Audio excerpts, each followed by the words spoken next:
Shalom saudaraku kasih dalam Tuhan, kasih karunia dan damai sejahtera dari Allah Bapa dan Kristus Yesus menyertai kamu. Bacaan Alkitab kita diambil dari 2 Raja-Raja 15 ayat 1 sampai 38. Azaria Raja Yehuda. Dalam tahun ke-27 zaman Yerobeam Raja Israel, Azaria anak Amazia Raja Yehuda menjadi raja. Ia berumur 16 tahun pada waktu ia menjadi raja, dan 52 tahun lamanya ia memerintah di Yerusalem. Nama ibunya ialah Yekolia dari Yerusalem. Ia melakukan apa yang benar di mata Tuhan, tepat seperti yang dilakukan Amazia ayahnya. Namun demikian, bukit-bukit pengorbanan tidaklah dijauhkan. Bangsa itu masih mempersembahkan dan membakar korban di bukit-bukit itu. Maka Tuhan menimpakan tulah kepada raja sehingga ia sakit kusta sampai hari kematiannya, dan tinggal dalam sebuah rumah pengasingan. Dan Yotam anak raja mengepalai istana dan menjalankan pemerintahan atas rakyat negeri itu. Selebihnya dari riwayat Azaria dan segala yang dilakukannya, bukankah semuanya itu tertulis dalam kitab sejarah raja-raja Yehuda? Kemudian Azaria mendapat perhentian bersama-sama dengan nenek moyangnya, dan ia dikuburkan di samping nenek moyangnya di kota Daud. Maka Yotam anaknya menjadi raja menggantikan dia. Zakaria Raja Israel.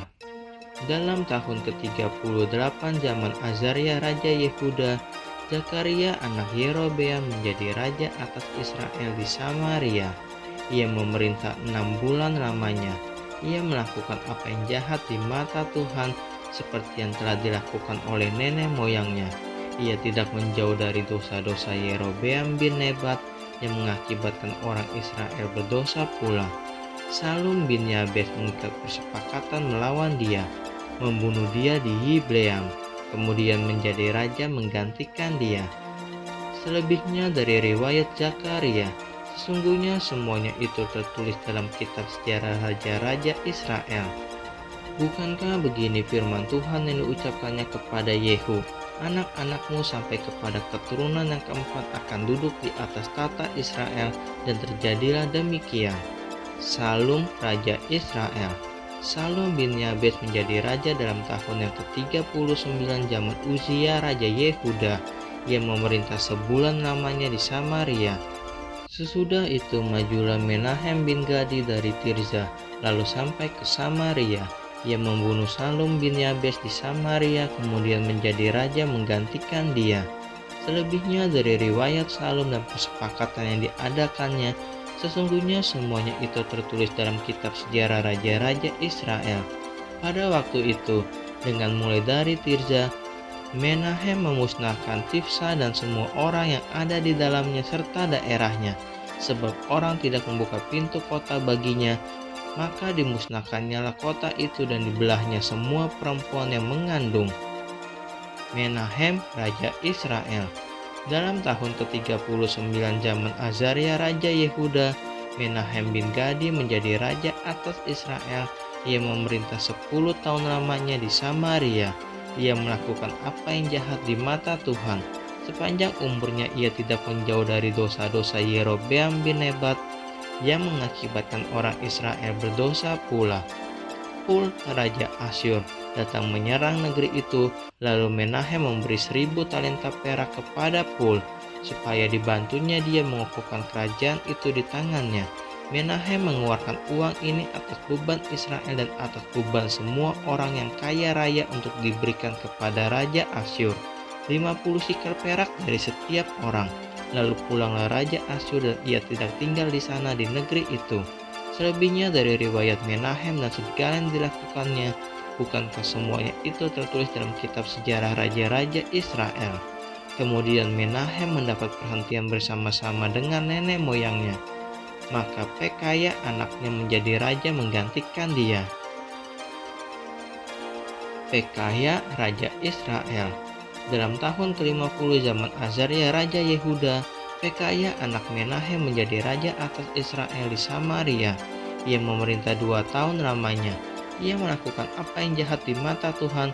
Ia tidak menjauh dari dosa-dosa Yerobeam bin Nebat yang mengakibatkan orang Israel berdosa pula. Lalu perwiranya, yakni Pekah bin Remalia, mengadakan persepakatan melawan dia dan membunuh dia di Samaria di puri istana raja.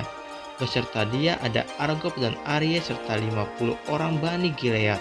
Dibunuhnyalah Pekaya, kemudian menjadi raja menggantikan dia. Selebihnya dari riwayat Pekaya dan segala yang dilakukannya, sesungguhnya semuanya itu tertulis dalam kitab sejarah raja-raja Israel. Pekah, Raja Israel. Dalam tahun ke-52 zaman Azaria Raja Yehuda, Pekah bin Remalia menjadi raja atas orang Israel di Samaria. Ia memerintah 20 tahun lamanya.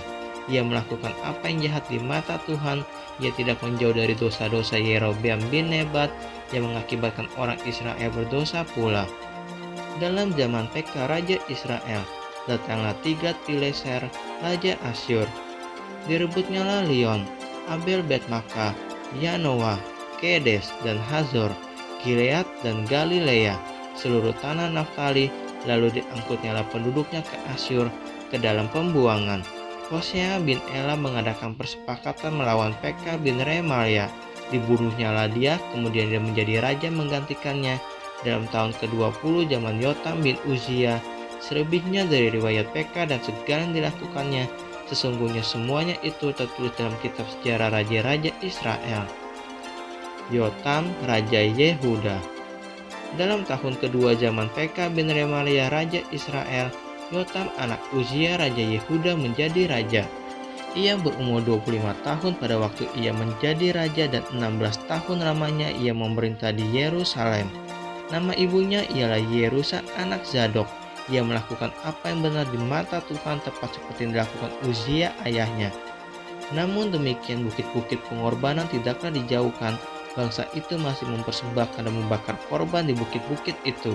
Ia mendirikan pintu gerbang tinggi di rumah Tuhan. Selebihnya dari riwayat Yotam apa yang dilakukannya, bukankah semuanya itu tertulis dalam kitab sejarah raja-raja Yehuda. Mulai zaman itu Tuhan menyuruh Rezin Raja Aram dan Pekah bin Remalia menyerang Yehuda. Kemudian Yotam mendapat perhentian bersama-sama dengan nenek moyangnya dan ia dikuburkan di samping nenek moyangnya di kota Daud bapa leluhurnya. Maka Ahaz anaknya menjadi raja menggantikan dia.